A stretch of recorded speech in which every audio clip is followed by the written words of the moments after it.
ini sangat-sangat kejam. Kita itu kalau dibilang diperas habis-habisan. Kalau kita hari ini bukan soal kita hari ini kerja, yang penting hari ini kita dapat uang posisinya.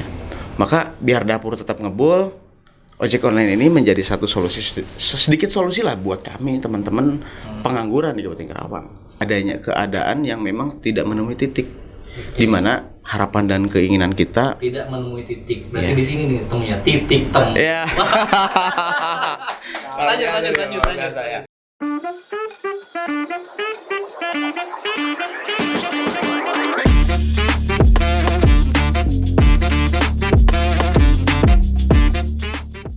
Inilah Titik Temu, menyambung cerita, menginspirasi harapan, dan kali ini kita akan ngobrol dengan salah satu ormas yang menaungi ojek online tersebut.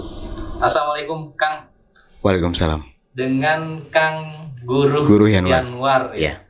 Sebagai Ketua Ormas Perjuangan Ojek Online Karawang. Ormas Perjuangan Ojek Online Karawang. Ada ormasnya ya? Iya, ada ormasnya. Udah lama ini? Udah sekitar 4 tahun lah, lumayan. 4 tahun ya? Iya.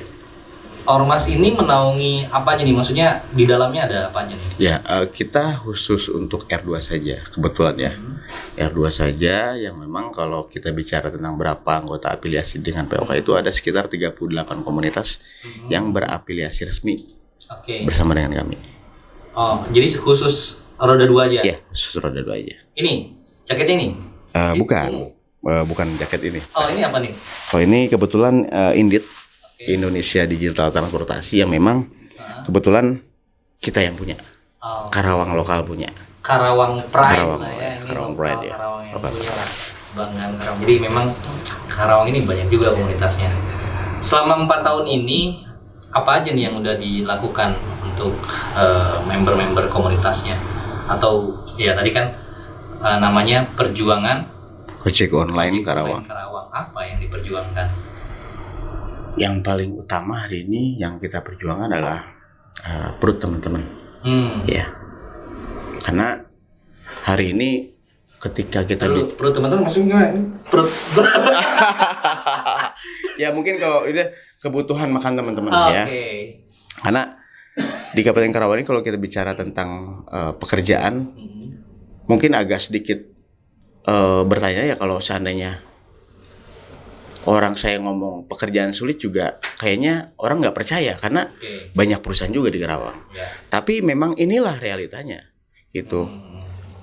Menjadi ojek online ini bukan cita-cita, bukan keinginan ya, tapi memang kondisional yang menjadi kami harus tetap bekerja gitu. Meskipun ini bukan konteksnya, kalau orang di pabrik itu kan biasanya mereka yang penting kerja gitu. Kalau kita hari ini bukan soal kita hari ini kerja, yang penting hari ini kita dapat uang posisinya. Maka biar dapur tetap ngebul, ojek online ini menjadi satu solusi, sedikit solusi lah buat kami teman-teman pengangguran di Kabupaten Karawang. Ya, jadi bukan keinginan apalagi harapan gitu. Ini bukan keinginan kami. Gitu. Siapa sih yang punya cita-cita jadi ojek online ya, kan ibaratnya gitu ya kira-kira. Tapi di situasi dan kondisi tertentu akhirnya itu jadi pilihan kali ya. Nah, ya memang banyak di Karawang ini. Udah berapa lama ya sejak ojek online ada? Kalau masuk di Karawang itu di tahun 2016. 2016. Sedangkan ekosistem bisnis digital ini sudah merambah di seluruh Indonesia ini di tahun 2010. Ya. Tapi masih ada gesekan nggak sih di lapangan? Sorry, mungkin di awal-awal ojek online ada nih, kayak ada ini, oh ini wilayahnya ojek pangkalan nih, nggak boleh masuk. Ini wilayahnya ini nih, masih ada kayak gitu nggak sih sekarang? Kalau untuk sekarang alhamdulillah kondusif. Ya, teman-teman juga melakukan mediasi cukup baik ya di lapangan. Ya memang karena kebetulan pelaku utama ojek pangkalan itu sebenarnya bukan orang lain, saya sendiri. Gitu. Saya kebetulan juga waktu dulu sebelum hari ini menjadi ketua Ormas Ojek Online, saya salah satu pelaku ketua paguyuban ojek pangkalan sekecamatan Kelari. Gitu. Jadi paham betul kondisional teman-teman ojek pangkalan, angkutan konvensional. dan teman-teman ojek online yang konten konvensional khusus. Ya, karena belum lama ini kita lihat ya ada yang viral di media sosial ya, yang ya sebenarnya ke driver roda 4 ya, yang di mana sih yang belum lama ini nih ada di medsos-medsos tuh yang marah-marah. Ini zona merah katanya. Ada tuh di medsos besar tuh di Karawang, sampai akhirnya ya ketangkap juga sama Polres ya. Jadi minta maaf. Berarti memang sekarang sebenarnya udah lebih kondusif ya. Lebih kondusif. Sebelumnya gitu. Cuma memang ya segelintir orang aja oknum yang memang belum paham kondisinya. Susah nggak sih ngelola ormas ini? Pasti membernya banyak nih. Lumayan. Berapa banyak? Kalau di Kabupaten Karawang kita punya di kisaran 4.000 lebih. 4.000 lebih. 4.000, tepatnya 4.700 sekian lah. Ya kalau untuk Karawang ya. Gitu. Sedangkan jumlah ojek online di Kabupaten Karawang ini lumayan banyak. Di kisaran angka 12.000. Jadi kita hanya beberapa persen sebenarnya. Itu terdiri dari yang beberapa hijau, komunitas. kuning, iya betul. Oren gitu. Oren. Ada di dalamnya. Ya ada di dalamnya. Berarti ya ini jadi wadah yang mempersatukan mereka gitu ya. Betul. Meskipun beda warna, tapi bukan warna partai. Bukan. Tapi ini unik nih kalau misalnya ya suka tidak suka, mau tidak mau, ini momentum politik. Gimana kan? Yang pasti sih alat perahu yang hari ini kami gunakan, ya kami akan gunakan untuk berlayar sebaik mungkin. Terkait masalah momentum politik hari ini akan pasti saya gunakan sebaik mungkin juga. Ya, berkaitan dengan nanti apakah kita akan menentukan arah politik, kita tunggu next moment selanjutnya. Karena kalau buat saya siapapun ya pemimpinnya Karawang selama tidak berpihak pada keadilan, ya kami akan tetap beroposisi pada mereka. Ya siapapun. Siapapun. Dan kami dengan tegas dan lantang dari awal saya bicara, kami organisasi perjuangan ojek online Karawang akan selalu beroposisi pada kezaliman dan ketidakadilan. Kita balik lagi aja ke politik terlalu jauh lah. Ya intermezzo kan. Karena ya itu sekarang tuh apa-apa politisasi, apa-apa politik. Nah ini nyambung maksud saya kenapa saya nanya itu. Ini kaitannya dengan demonstrasi kemarin nih Kang, yang tadi saya bilang ini demo ngapain kemarin? Soalnya saya masuk sampai mau belok kiri ternyata tutup ya. Ya nggak masalah sih, namanya menyampaikan aspirasi dengan dulu juga saya zaman mahasiswa gitu kok. Jadi mewajarkan lah gitu. Toh nggak setiap hari lah. Gitu. Cuma yang saya pengen tahu tuh kenapa kemarin demo dan ke siapa demonya? Ya pada dasarnya sih kami minta maaf dulu nih kepada seluruh lapisan masyarakat Kabupaten Karawang. Ya yang pada dasarnya kalau kita demo pasti kita tutup jalan. Ya. Adanya demonstrasi yang kita lakukan sebenarnya keadaan yang memang tidak menemui titik. Di mana harapan dan keinginan kita tidak menemui titik. Berarti di sini nih temunya titik temu. Iya. Lanjut. Ya emang apa ya? Kita mempunyai harapan dan impian yang cukup besar kepada pemerintah Kabupaten Karawang agar bisa ikut serta dalam membenahi ekosistem bisnis digital ini, ya. Yang pada dasarnya kita cuma minta diperhatikan, ya, dengan beberapa harapan, dengan poin-poin yang beberapa tuntutan yang selalu kita inginkan. Yang pertama adalah peraturan daerah. Ya, yang mengatur tentang ekosistem bisnisnya, mengatur tentang manusianya, mengatur tentang kendaraannya, gitu. Ini yang selalu saya inginkan dari awal kepada teman-teman pemerintah Kabupaten Karawang. Ya, yang kedua, tidak adanya kepastian pendapatan, ya sehingga membuat kita ini, kalau boleh dibilang, sebenarnya upah kita berapa sih, gitu kan? Sebenarnya tarif minimum untuk roda 2 matchingnya berapa sih gitu. Sebenarnya sudah diatur dalam Permen Hub yang nomor 12 di tahun 2021. Akan tetapi aturan itu bermain melalui sistem zonasi per provinsi. Sehingga kalau kita lihat apakah kebutuhan di setiap provinsi itu sama. Toh kalau kita bicara tentang provinsi Jawa Barat, ada Karawang, ada Bekasi, ada Cirebon, ada Indramayu. Kita bicara itu saja. kita bicara tentang Karawang dan juga contoh jangan jauh-jauh tetangga kita Purwakarta. Apakah kebutuhan hidupnya sama? Ya. Itu sangat beda. Beda dong. Nah, kalau bicara apakah tarif UMR-nya ya, beda kan? apakah tarif teman-teman di Karawang itu cukup layak untuk menghidupi dirinya dan keluarganya? Sangat jauh. Sangat jauh. Di tahun 2016 ketika BBM naik kan, sampai di tahun 2024 menginjak Pertalite di angka 10.000. Tarif kita di tahun 2020 itu masih matching di harga 14.000 per satu trip. Oke. Ya. Potongan 20% kalau kita ngitung itu kita dapat 11.000 sekian lah. Iya. Ya. Nah, di tahun 2024 ketika BBM naik gitu ya, itu masih kalau nggak salah 7.000 sekian, 7.000 berapa gitu ya. BBM di tahun 2021 itu 2020. Harganya masih 14.000.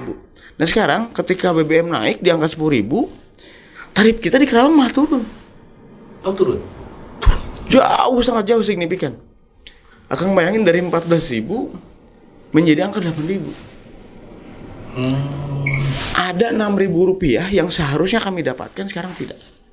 Oke. Dengan alasan sistem zonasi. Nah, ini menarik. Ini nanti bakal kita bahas nih. Tapi sebelumnya, sebelum kita lebih siap. jauh ke situ, mau minum dulu nggak? Boleh? Apa? Kopi, teh, air putih? Air putih deh. Air putih. Mang Komeng. Air putih katanya sama. Wih, langsung jadi. Ini luar biasa. Ini Kang. Siap. Dapurnya instan. Diminum ya Kang ya? Kita pesen langsung jadi. Kayaknya dia punya ini. Punya apa namanya? Six sense. Iya. Jadi tahu apa yang mau kita minum. Dulu lah, santai dulu. Oke. Nah, tadi balik ke ini. Kita sebagai customer ya. Saya sendiri sebagai customer memang kadang-kadang ada beberapa kriteria customer ini yang dia don't care lah, nggak peduli dengan tarif gitu ya. Yang penting gue bisa ngedapetin manfaatnya aja ya. Tapi kadang-kadang ketika kita aware nih, ya saya khususnya, kayak ini harga nih nambah nih, ada biaya layanan, biaya lain-lain yang nggak dijelaskan itu biaya lain-lain itu dan sebagainya. Tapi denger Ang barusan bilang, justru malah ada potongan lagi gitu kan ke drivernya, bahkan turun harga dan lain sebagainya. Ini sebenarnya kalau dari sisi kita nih, yang dirugikan customernya atau drivernya atau bahkan dua-duanya? Kalau kita bicara tentang kerugian, sebenarnya semua dirugikan. Yang diuntungkan hari ini ya cuman pengusaha aplikasi. Oke. Customer dirugikan dengan potongan biaya yang tidak jelas kemana arahnya. Betul. Yang kedua, kami juga driver mendapatkan banyak kerugian. Karena biasanya customer itu akan nanya ketika ada potongan kelebihan potongan. Gitu. Potongan hari ini diatur di dalam Kementerian UMKM ya. Di kisaran angka 20%. Ya, itu dari algoritma perhitungan tarif keseluruhan. Ya, jadi kalau seandainya saya dapat trip itu 10.000, udah pasti potongan 20%. Berarti 2.000 tuh ini potong. Itu belum biaya layanan 1.000 rupiah, bahkan sekarang naik 2.000. Plus biaya tanam pohon 200 rupiah. Dan ada. Padahal sampai detik ini saya nggak pernah ngeliat tuh pengusaha aplikasi mau hijau, mau kuning, mau oranye gitu ya. Kapan tuh tanam pohonnya tuh? Saya nggak pernah ngeliat tuh. Para pengusaha itu menanam pohon di seluruh wilayah Indonesia, saya nggak pernah lihat. Ya, apakah ini ada permainan? Saya kurang paham. Yang pasti ini menjadi dampak kurang baik bagi kita, gitu ya. Khususnya bagi kami para mitra. Ya, mungkin itu. Jadi kalau trip 10.000 ada potongan 20%. 20%. Terus potongan layanan 1.000 bahkan bisa sampai 2 sampai 3.000. Bahkan bisa 2-3.000. 2.000, 3.000, udah 5.000. Setengahnya dong dapat. Belum potongan tadi tanam pohon. Ya. Itu ditambahkan ke customer. Kalau argonya kalau kita ngitung kilometer seandainya 10.000, itu akan otomatis nggak 10.000. Jadi 15.000 misalnya. Bisa. Bisa. Gila. Yang jadi 15.000 itu keterima sama drivernya berapa? 8.000 rupiah. 8.000 per 4 km. Berarti lumayan, Bos. Lumayan. Lumayan.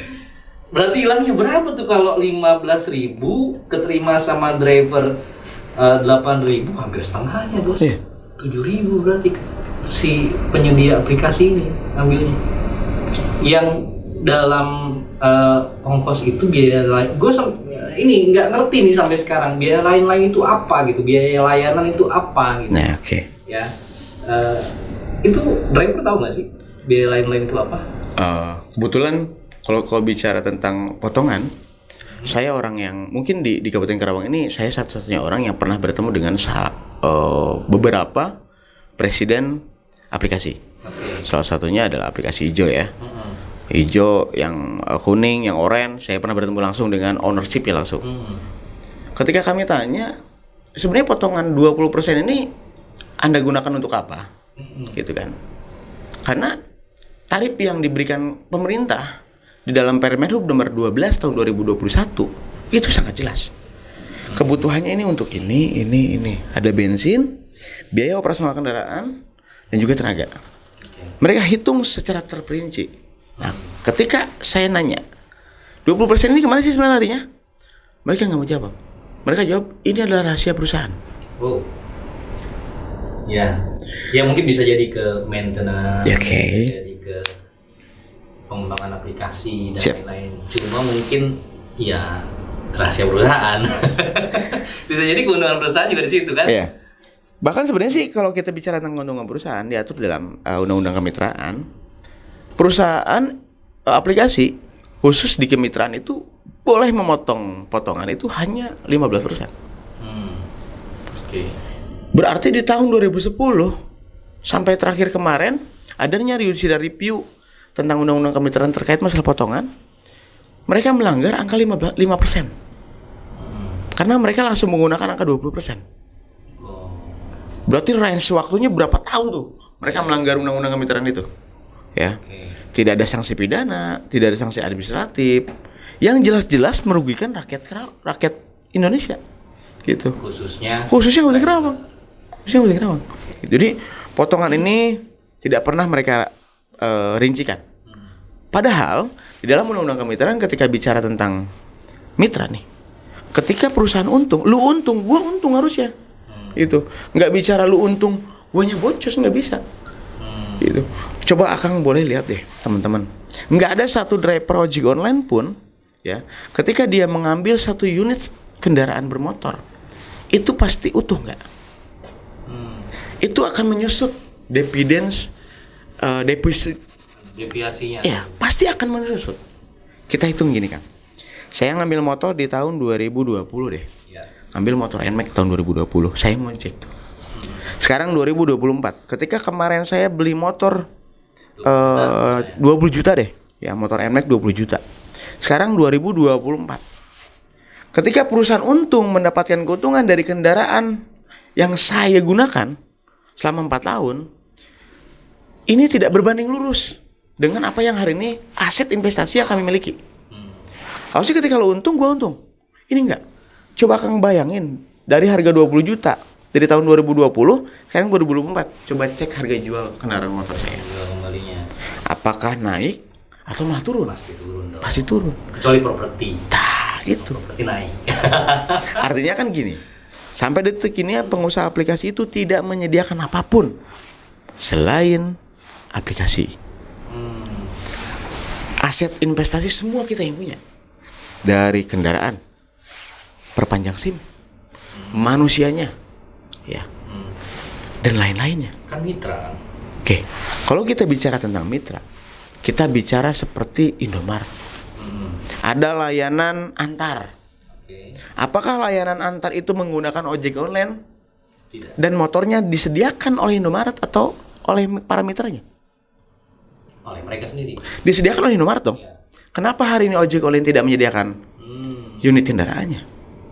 Malah kita dipaksa untuk sewa melalui motor listrik yang berkolaborasi dengan pemerintah. Oke. Kalau bicara tentang kemitraan, seharusnya kalau dia mau mempunyai supaya keuntungannya bagus untuk mereka harus menyediakan juga unit kendaraannya. Kami sebagai mitra hanya menjalankan. Tapi kan ini tidak. Berbeda dengan Indomaret, dengan Alfamart yang memang mereka menyediakan unit kendaraannya, servisnya mereka yang menyediakan, biaya operasional mereka yang menanggung, dan manusianya, pengantarnya digaji. Mau ngantar atau tidak, dipastikan mereka mendapatkan gaji bulanan. Nah sekarang kita bicara tentang ojek online, bisnis kemitraan yang menurut kami ini sangat-sangat kejam. Kita itu kalau dibilang diperas habis-habisan. Kita harus dipaksa menggunakan unit kendaraan di tahun sekian. Itu ada batasnya? Ada, Kang. Oh. Ada. Minimal berapa tuh? Berapa tahun maksudnya? Minimal batas sekarang itu minimal 5 tahun sampai ke 5 tahun ke belakang. Kalau sekarang 2024 berarti minimal unit kendaraannya itu 2019. Kalau nggak bisa. Mereka menginginkan upgrading kendaraan yang maksimal, sedangkan mereka tidak menyediakan. Kita nggak bisa tuh ngajuin ke mereka gitu kredit. Kita pernah. Potong dari itu. Nggak bisa. Oh nggak bisa ya? Mereka nggak menyediakan itu. Mereka nggak mau mendapatkan beban. Maka semua beban itu diberikan kepada kita, teman-teman ojek online. Oke, sebentar. Itu sama aja. Mau warna apapun sama begitu. Sama. Sama. Mau hijau, kuning, orange semuanya begitu. Sama. Luar biasa ya. Maka beberapa kali saya utarakan kepada pemerintah Kota Karawang, saya sering berdiskusi dengan Pak Bupati, dengan Pak Sekda, dengan Ketua DPRD, saya bilang aset investasi ekosistem bisnis digital hari ini di Kota Karawang bisa kami kelola sendiri tanpa adanya campur tangan dari swasta. Kita bisa berkolaborasi dengan pemerintah Kabupaten Karawang melalui badan usaha milik daerah. Ya, maka saya bilang solusinya kita punya kendaraan sendiri, kita punya jalan sendiri, kita punya manusia yang cukup ya untuk menjalankan ordernya, untuk menjalankan sistemnya, ya. Kita juga mempunyai sumber daya alam yang cukup untuk menggunakan itu, ya. Maka lahirlah yang namanya Indonesia Digital Transportasi atau INDIT. Ini baju yang saya pakai. Saya tawarkan kepada pemerintah daripada hari ini aplikasi digital di seluruh Indonesia tidak berkontribusi kepada pemerintah daerah, khususnya Kabupaten Karawang, kenapa kita nggak berbisnis sendiri? Saya tawarkan itu. Bisa jadi pemasukan buat daerah ya? Itu. Nambah-nambah PAD. Kalau hari ini potongannya 20%, saya bilang, pemerintah mau berapa persen? Saya tawarkan Soke. Aplikasinya sudah saya buat. Sudah kami buat bersama dengan tim. Ya. INDIT ini adalah lokal. Yang buat bukan tim ahli. Ya. Tapi kami pastikan ini bisa bersaing dengan semua aplikasi digital yang lainnya. Yang bikin bukan ojek. Tinggal bersama dengan berkolaborasi dengan pemerintah. Itu saja. Itu saja. Nah terus kemarin, balik lagi ke demo tadi, outputnya gimana? Ketemu nggak sama Bupati? Bupati menginginkan reschedule. Kebetulan kemarin kita diterima oleh Asda 2, Sekwan, dan juga beberapa OPD di Kabupaten Karawang. Tapi karena kemarin itu kami ingin bertemu dengan Bupati dan juga Ketua DPRD, maka rapatnya deadlock. Ya, kami sih memang sangat bisa mewajarkan, ya, Bupati di momen momentum hari ini dan juga Ketua DPRD sangat sibuk, ya. Maka oke lah, kita geser. Yang penting next kita bisa bertemu, karena ada harapan, impian yang kami tanamkan bersama-sama di sana. Gitu. Ya sebenarnya sih ini menarik tadi kalau bisa berkolaborasi dengan pemerintah ya. Paling kan misalnya pajaknya bisa masuk pajak daerah, gitu kan, nambah PAD ya, yang nanti bisa berkontribusi untuk daerah. Kita dari tadi ngomongin hal-hal serius. Saya mau tanya dulu sedikit kita belok ke yang lain. Akang sendiri pernah sebelum jadi ketua ormas ini pernah memang sebagai drivernya nih, driver ojek online. Kebetulan saya pelaku langsung. Jadi sebelum teman-teman ojek online itu ada di Indonesia, kita masih sedang ngojek kan? Kita masih sedang ngojek pangkalan. Dari pangkalan ya. Gini, saya mau biar ini mewakili teman-teman ojek online di lapangan.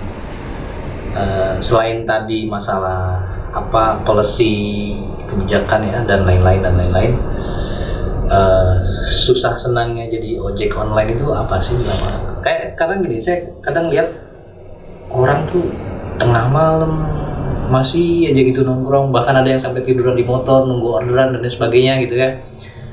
Kadang wah gila sampai segitunya gitu. Orang-orang yang berjuang di situ kan macam-macam ya, orang cari nafkah ya dengan ininya sendiri-sendiri, dengan takdir dan nasibnya sendiri-sendiri. Cuma yang saya lihat ojek online sampai sebegitunya gitu ya.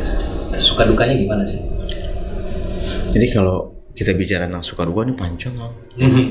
Karena kalau biasa orang pekerja itu bekerja 8 jam, kita bisa melebihi itu.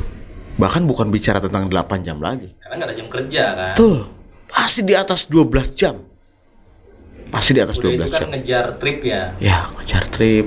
Jadi kalau dulu itu kita punya harapan ketika bisa selesai di 10 sampai 20 order, ada yang namanya bonus yang kita dapat. Ya. Nah sekarang baru-baru bicara tentang bonus kan. Untuk dapat order 10 trip saja setengah mati kita dapatnya. Oh gitu. Setengah Tapi mati. bonus tetap ada. Nggak ada. Oh sekarang malah nggak ada. Malah nggak ada. Udah, gila sih. Udah ada potongan tadi, bonus nggak ada. Ya saya pastikan loh, teman-teman yang dulunya kerja di buruh, ketika mereka melihat pendapatan ojol di tahun 2016 sampai 2021, mereka itu berbondong-bondong untuk pindah. Oh, gue malas nih kerja di pabrik, mending jadi ojol. Dulu itu di tahun 2016 sampai 2021, itu masa jaya-jayanya kita kan. Masih worth it lah ya. Worth it lumayan, luar biasa lah. Satu orang itu minimal bisa dapat angka 200 sampai 300 ribu.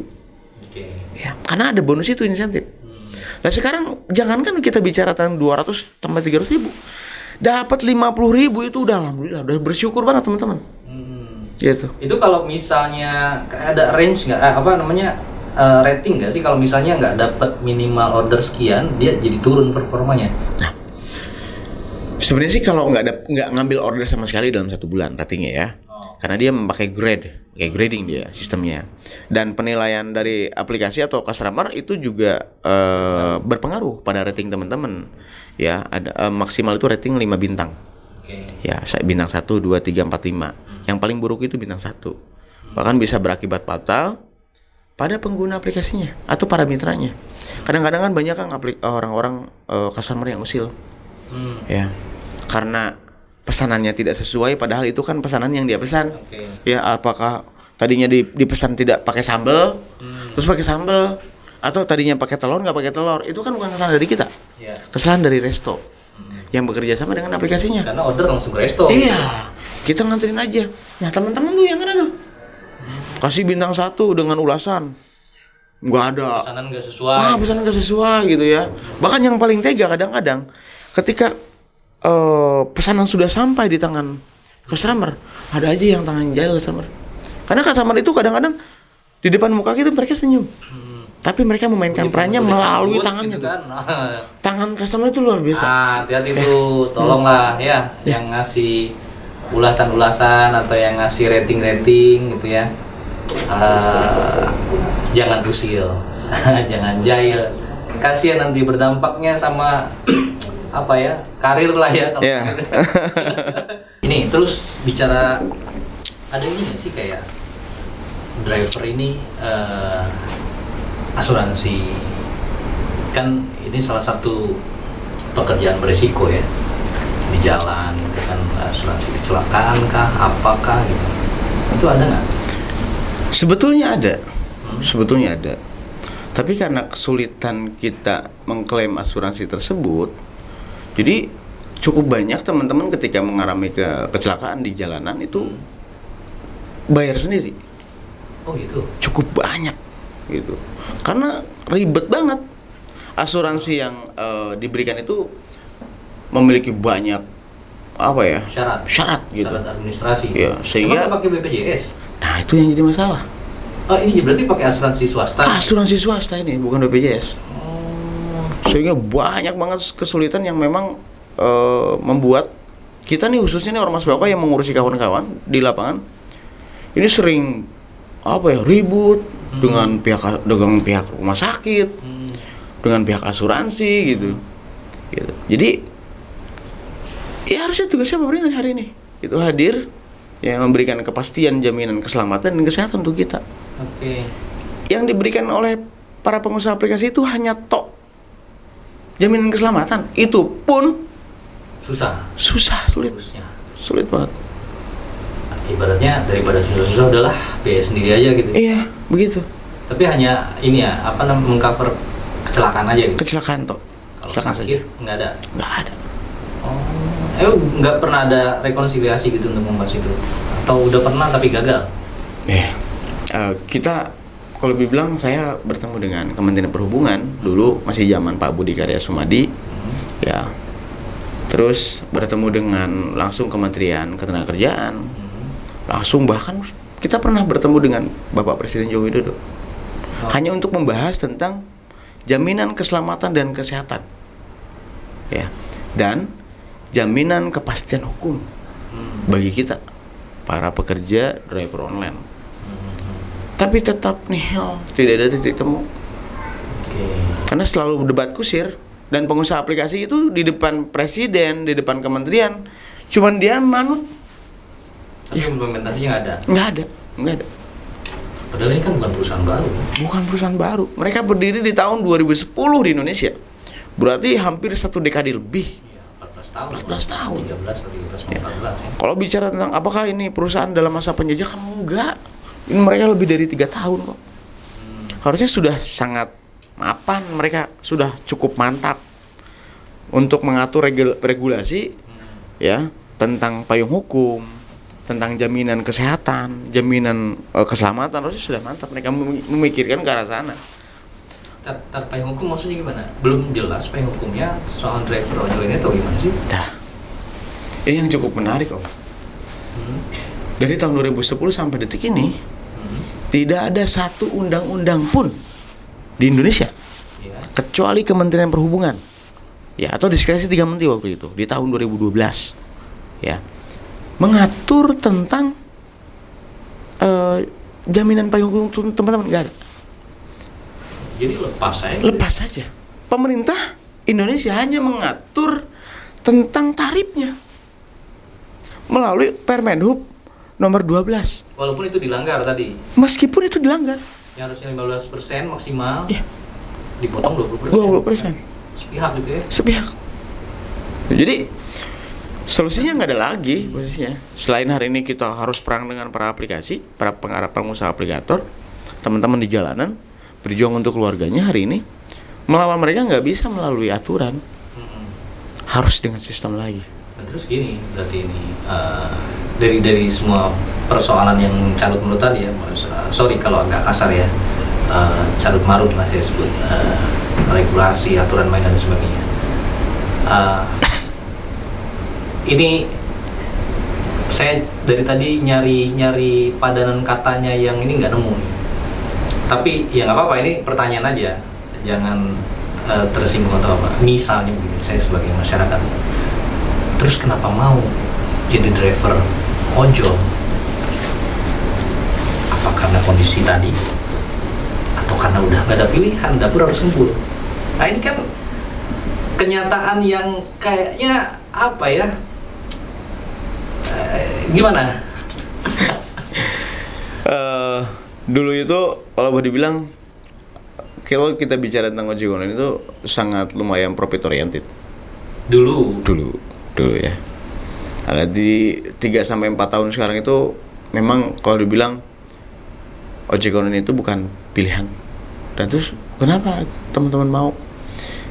Karena satu, teman-teman yang menjadi driver online itu kebanyakan ya, mereka lahir dari ojek pangkalan.